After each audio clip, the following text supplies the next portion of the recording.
أخيراً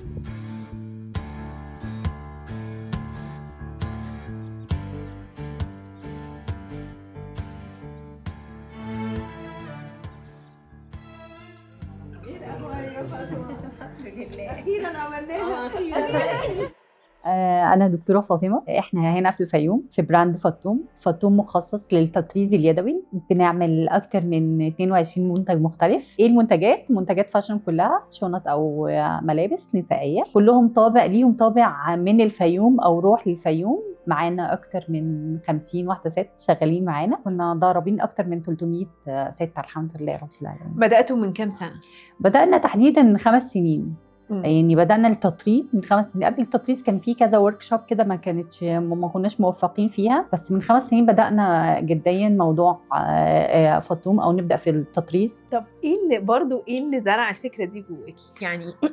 يعني انا اوريدي عندي مؤسسة خيرية، فاحنا بنساعد يعني تقريبا 13 قرية من القرى اللي موجودة عندنا، مؤسسة سند. فانا شايفة ان مستوى الدخل هنا كان قليل جدا جدا. ليه؟ لان يوسف دي تحديدا ابعد مركز من مراكز الفيوم، ده يعني اللي احنا فيه دلوقتي، اللي احنا فيه مظبوط. علشان هو بعيد قوي، فالناس ما فيش حوالينا اماكن ينفع يشتغلوا فيها. فمن هنا جت الفكره ان احنا لازم نعمل حاجه نشغل البنات والسيدات اللي موجودين معانا في الجامعات. انت حاسه ان في طاقه كبيره انما مش مستغله؟ صح مظبوط. ايوه مش مستغله فعلا. وفي نفس الوقت هي لو استغلت الناس هتتبسط، هتطلع مش إبداع. بس مش مجرد مصدر دخل، ده كمان بيخلي طاقتهم بيستغلوها بشكل احلى ومبسوطين باللي هم بيعملوه ومصدر دخل كمان. صح مظبوط. عشان كده كان هدفي حتى في التدريب، انت مش شرط تشتغل معانا، يعني مش شرط احنا الشاطرين فيهم بندخلهم البراند معانا. ما انا الهدف ان انا هعلمك حرفه بدل ما انت قاعده في البيت. فالحمد لله قدرنا نعمل ده الحمد لله فاطمه. واحده بواحده انا كمان حتى يعني طورت من نفسي. يعني اداره الاعمال حاجه والتصميم حاجه تانية. فبدات اخد بقى اكتر من كورس متقدم مع اليونيدو، فاخدنا 3 كورسات في التصميم. بس من بعد كورسات التصميم الحمد لله الدنيا اختلفت جدا. بقى الحاجات ليها ريليتد بينا، فاحنا لينا هويه. يعني بقينا نمثل الفيوم. فانا حبيت بقى احط يعني حتى البراند فطوم ميد ان فيوم. مش ايجيبت. لا انا عايزه اخصص عشان لو حد جه حتى اجنبي بالذات اشمعنى مين الفيوم دي. ممكن الاجانب ياخدوا هدايا فيعمل سيرش على الفيوم بقى بعدين يشوف. يبقى احنا سوقنا للبلد كلها بالشكل، يعني شكل عميق بمنتجات الحمد لله كويسه. يعني خلاص انا عندي لمسه فنيه حابه اطلعها وتبقى مثلا بيزنس ليا ولغيري. جينا احنا دلوقتي في طلائع معلمين التطريز. انا شايفه ان الحرفه بتحتاج بس حب، وحب مش شخصي. يعني انا حابه ان انا يعني مجتمعي كده افيده. يعني مش لفاطمه، لا يعني كل الناس دي تشتغل. هو ده الهدف وده اللي انا شايفاه اللي بينجح اكتر، لان المهنه تورث. طيب قولي لي، انت كنت متخيله النجاح ده لفطوم؟ يعني كنت اتمنى. يعني انا كنت ماشيه ستيبس. هي الستيبس كانت صعبه بصراحه، يعني صعبه جدا، لان احنا بعاد عن الماتيريال. يعني عن مثلا ان انا اشتري قماش كلها من القاهره. تاني حاجه يعني اللي قابلتنا وكانت صعبه قوي ان مفيش حد بيديكي بيتبرع بمعلومه. كنت بضطر بايديا ارسم قطع القماش لحد ما تلاقيت اختراع اسمه فازلين مائي. فبقيت خلاص ارسم السكتش يعني الرسمه في السكتش وهم بينقلوه من الفازلين المائي للقطعه ايا كانت. يعني كنت مع كل تعليم بقى في حلم بيكبر. يعني الاول كنا نفسنا نطلع منتج محترم. الحمد لله بقى في منتج محترم. لا نروح في المعارض الكبيره، فبقى في الحمد لله بننزل معارض ننزل في شوبس. يعني الحمد لله بقى في اكتر من شوب عندكم عندنا في حته تانية بتبيع. لا طب نبيع بره. فبقوا الناس اللي من بره واحنا موجودين احنا ما بيعناش بره ولا حاجه يجوا يشتروا. لا الحمد لله ده الحلم بيكبر اهو. اللهم بارك. ده في ناس مستمرين معانا بقى لهم 5 سنين. لا ده المجموعه لا ده احنا عايزين بنات تاني. طب لا طب تحسي، انا شخصيا بحس الاحساس ده فبسالك انت حاسه نفس الاحساس ده ولا لا؟ تحسي مثلا انه طاقه الناس اللي بتشتغل معاكي هي اللي بتزق؟ غالبا هم اللي ورا ده. عندك حق. الزقه دي هي مش بتزقنا، مش بيزقونا انا لوحدي شخصيا. هم بيزقوا البراند، بيزقوا كل حاجه. لان انا مقتنعه جدا ان هو رزقهم. مش لو فاطمه لوحدها كان ربنا بيبعت رزق فاطمه لوحدها. اما انا لما يبقى فيه 50 حد فكل قطعه دي فيها رزق 50 حد. فربنا سبحانه وتعالى بيعيننا. ايوه يعني لما يبقى في مكان احنا عايزين مكان، فتلاقي حد من الدوله يظبط. ايوه تلاقي حد جاي من بره يقول لك طب انت عايزه نعمل لك ايه؟ طب ايه رايك نعمل لك نساعدك شويه في الميديا؟ لا الحته دي عايزه تتظبط. انت نفسك لما من قبل ما نبقى في حاجه مع بعض كنت بتيجي لا دي محتاجه تتظبط شويه، لا دي تقيله، لا دي خفيفه، لان ربنا عايز يمشينا في طريق يوصلنا لنجاح وانتشار، لان دول رزق الناس دي. صح. اخدهم معايا المعارض، اخدهم معايا في الشوب، لما يبقى في زيارات او اي حاجه احب اسجل لهم فيديو لو في عميل. فسبحان الله هم فعلا هم طاقتهم ورزقهم قبل ما هم طاقتنا احنا الشخصيه ورزقنا. يعني أيوة. السلام عليكم، ايه الاخبار؟ عاملين ايه؟ كله كويس؟ انا عايزه بقى اتفرج على الحاجات الحلوه اللي بتعملوها. قولي لي الاول اسمك ايه؟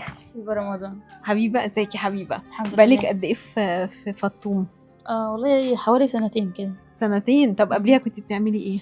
اللي هو ولا حاجه، اللي هو ما كانش فيه مصدر تاني اصلا ان حد يشتغل فينا في المنطقه اللي احنا قاعدين فيها. وفرحنا جدا لما المشغل ده اتفتح هنا، اللي هو يعتبر الحريم بتاع القريه كلها اشتغلت فيه والبنات. طب قولي لي انت هنا بتعملي ايه؟ انا هنا بعمل احنا ده سمينه تيشيرت حيوانات، بنعمل الحيوانات الموجوده في الفيوم. اتخيل بقى ان هنا محتاج اتقان جامد جدا. اتقان جدا، بياخد وقت طبعا. طب وايه اللي شجعك؟ طيب اللي شجعني ان هو الواحد يلاقي حاجه ان هو يشتغل فيها. الاول كانت حياتنا ماشيه اللي هي عاديه، كل يوم نصحى من النوم نقضي مصالح بيتنا، لو في المدرسه نروح، لو نرجع قاعدين.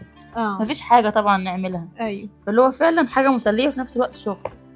طيب ومين بقى هنا؟ سلسبيل شريف. ازيك يا سلسبيل؟ الحمد لله. ايه اللي انت بتعمليه ده بقى؟ ده تكنيك تاني خالص. ده واخدينه بقالنا 3 ايام كورس. 3 ايام بس وطلعتي كل الشغل الحلو ده؟ جدا. طب حلو. هو لسه بنتعلمه يعني تدريب. ده واخد منك الورده دي خدت منك وقت قد ايه؟ يومين. متهيألي ده كمان لسه عشان جديد، صح؟ يعني انت برضو بتعرفي تعملي تطريز العادي؟ ايوه كله صح؟ ودي الحاجه الجديده اللي انت بتضيفيها. وكل ما يعملوا حاجه جديده هتروحي تتعلمي. بنروح ونيجي نعلمها. طب برافو. يعني انت بتدربي بعد كده. طب حلو. طيب هنا بقى مين؟ دلال.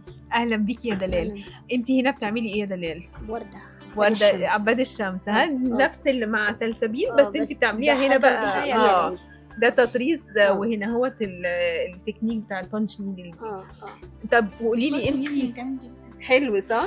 لسه هم ما تعودوش عليه. مين انت اتدربتي عليه؟ لا لسه. طب متحمسه ولا مش قوي؟ لا ده انا نفسي اتعلمها. نفسي اتعلمها. ايوه. طب ودي بنحب نتعلموا اي حاجه جديده. صح صحيح. بس ان احنا مثلا ايه ان هم اتعلموها فلسه هيعلموها لنا. ايوه. انت بقى علمتي حد تاني ولا يعني كانت لسه معايا واحده الوقت معلماها برضه حاجات من دي، بس مش ايوه. يعني احنا عادي، يعني اللي بتعرف تعمل حاجه واحده جت جديده بنوريها لها. طب انت بادئه من امتى هنا مع فاطمه؟ سنتين برضه. طب قبل كده كنتي بتعملي ايه؟ لا حاجه. بس شغل البيت بقى. لا انا كنت قاعده في القاهره، كنت بشتغل اللي هو الخرز. دي كانت الشغل اللي انت بتعمليه؟ 5 سنين هشتغل. كنت حلوه طبعا لما جينا هنا الفيوم، فلما جينا ولقيناها الشغل ده فتح، انا عن نفسي فرحت له جدا. اكيد. لان انا حباه. حلوه قوي. البركه في ربنا وفي الاستاذه فاطمه بصراحه. يعني عملت لنا حاجه حلوه بصراحه هنا، والله لا يستحلها. والله عملت حركه للست وكيان ليها بصراحه. احسن من قعدتك في البيت فاضيه. طب تتمني ايه بقى؟ يعني كلكم بقى تتمنوا ايه بقى بعد كده؟ ربنا يرزقها وتطور المكان ده احسن واحسن، وتعمل فيه كل حاجه حلوه هي نفسها فيها ونفسنا احنا كمان فيها. طيب وهنا هو بقى انا عارفه قصه القطعه دي. احكي لي عليها بقى. الاسم ايه الاول؟ مستورة شريف. اهلا بيكي يا حاجه مستوره. طيب قولي لي بقى القطعه دي عباره عن ايه وانا مش هتكلم. ده كردي. ده كردي واحة الفيوم. اللي هي شامله كل عناصر الحاجات اللي في الفيوم. ايوه فهمان. ايوه. ده طابلو كبير قوي. ده قصه وحده ده. ودي بقى قولي لي بقى، انا عارفه انت هتقولي لي ايه، بس بتاخد كم من العمر يا حاجه مستوره؟ لا بصي يعني ساعات بخلصها كده بحس خدت نفس عميق. بصي خلاص. انا كده الشهر ده مش هشتغل تاني، مش عايزه اشتغل تاني. خلاص باخد راحه شويه وارجع بقى. ايوه. استجد من اول وجديد. ايوه. دي بتاخد منك كام يوم بقى؟ يعني من 8 ايام ل 10 ايام. ربنا يديك الصحه يا رب. انت ذات نفسك تفتخري، يعني بعد ما تشوفها متعلقه كده وخلصانه بتبقى يعني حاسه نفسك يعني بروح معنويه عاليه جدا. نقول ايه الجمال ده. ايوه ايه الجمال الجمال ده. ده. مش متخيل انا عملت الحاجات دي. مش معقول. ايوه مش معقول. أيوة. انا عملت الحاجات دي كلها، كل خطوه فيها تحس لها معنى جميل. ايوه. واول مره كنت تشتغلي الشغل ده؟ اول مره من حوالي 7 سنين 8 سنين كنت اجرب الشغل ده. ما شاء الله. يعني انت هنا مع فطوم من زمان قوي، من فتره يعني طويله، من اوائل الناس اللي جت، من اول ما بدات هي شغل. فاهماني؟ كنتوا كام واحده ست قبل كده؟ لا مش كان كتير، كان حوالي 7 8 أو 5 6 حاجه زي كده في ابتدائي. ايوه. بعد كده يعني كل ما تطور الشغل والناس تشوف الحاجات دي الجميله والحلوه وتعرض في كل مكان، الكل بيحبها وعايز يعمل زيها. انا عايزه اشوف بقى هنا هو في شغل جديد خالص. ده ايه بقى؟ دي شنطة، دي كانت عبارة عن قصاص كنا عاملين منها منتج قبل كده. كنت ممكن تترمي. وبعدين دلوقتي بقيتوا عملنا بتستغلوها بقى. عملنا منها ورود بدون عصفور بس مش واضح حتى. وريني كده.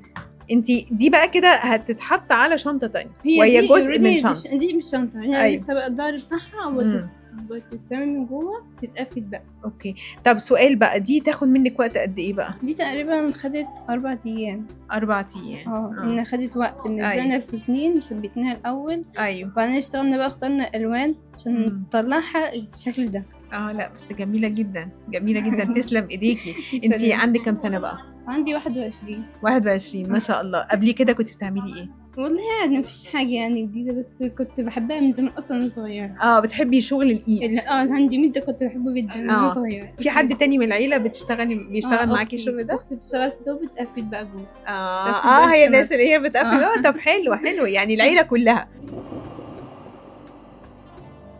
السلام عليكم. عليكم السلام. ايه الأخبار؟ الحمد لله. عرفينا الاسم؟ ليلى أحمد. أهلا بيكي يا أستاذة. أهلا بحضرتك. قولي لي ليلى، أنت بتعملي إيه هنا في فطوم وبقالك كام سنة؟ أنا بقالي حوالي 1.5 سنة هنا وبشتغل تفصيل. طب ممكن نورينا أنت شغالة على إيه دلوقتي؟ أنا بعمل بدلة اسمها النخلة. زي ما حضرتك شايفة كده. أيوه. أنا أصلا قطعة دلوقتي صغير، بعد كده طبعا أشتغل على السرفلة والخياطة. أيوه. في واحدة جاهزة حضرتك لو عايزة تشوفيها. دي بيجيلك الباترون جاهز وأنتي تقصي بقى عليه. بعد ما تقصت وخلص. والبنات طرزوها بقى. جميلة. مين معايا بقى هنا؟ اسمك ايه؟ إيمان. أهلا بيكي يا إيمان. إيمان، أنت بتعملي إيه هنا في فطوم؟ بقفل شنط وبرتقالات. يعني انت بعد ما بيخلص القص والسرفله وكده انت بتقفليهم بقى قطعه واحده. اوكي. طيب وانت بقالك قد ايه هنا؟ كتير، تقريبا 5 سنين. ما شاء الله، يعني من الناس القديمه جدا. يا 5 يا 6 تقريبا. طب قبل كده كنت بتعملي ايه؟ لا كنت في المدرسه، كنت بدرس بس. ما كانش. دلوقتي انت خلصتي دراسه وشغلك هنا هو الاساسي. دي حقيقه. طب انتي عموما بقى حابه المجال دوت؟ جدا، كل يوم بتعلم حاجات جديده، بقفل كذا نوع من الشنط كده. شنط. بتحاول اتعلم تفصيل. كده. طب حلو قوي حلو قوي. متشكرين جدا. ميرسي لحضرتك. فاطمه، اخر سؤال بقى. انتي شايفه فطوم رايحه فين؟ ان شاء الله ان شاء الله. يعني انا هدفنا السنه دي نبقى موجودين في اكتر من ستور، يعني عدد كبير من الستور في مصر. بعدين هيبقى اكتر ان احنا نتجه لدول عربيه. يعني انا مخططنا ان احنا نروح دبي والسعوديه ان شاء الله باذن الله. وده هدفنا كلنا، ان الحاجات تبقى مصريه وعليها الهويه المصريه تتباع بره. فبيفرق كتير في اي براند مصري يعني ان شاء الله. ان شاء الله ان شاء الله. يعني بالتوفيق يا فاطمه، وانتوا اصلا حاجاتكم جميله جدا جدا. وفي تركيز كويس قوي في الديزاين وفي التنفيذ وفي التطريز، وكل السيدات متحمسين جدا من الكلام معاهم. يعني كلهم عندهم طاقة كبيرة جدا ومستعدين يتعلموا أكتر وأكتر ويشتغلوا أكتر وأكتر بحب كمان وشغف جامد يعني. وده واضح برضو من ده، برضو بانعكاس من طريقتك معاهم ومن تشجيعك ليهم وتحميسك لكل حد منهم لوحده. مش كل واحد انت عارفة مين وبيعمل ايه وبيشتغل ازاي وشاطر فين ومش شاطر فين. فدي حاجة اعتقد ان هم كلهم شايفينها كل واحد لوحده يعني. وانا اصلا حابه ان الستات يبقوا مش 50 يبقوا 500 شغالين، مش قريه واحده، كوره كتير ان شاء الله باذن الله. بالتوفيق ان شاء الله. وانا متخيله ان كل الاحلام اللي انت بتقوليها عليها دي او كل الخطط دي، مش احلام، الخطط دي هتحصل اكيد يعني ان شاء الله باذن الله. يعني شكرا ليك يا جو ونورتونا. ميرسي خالص. شكرا.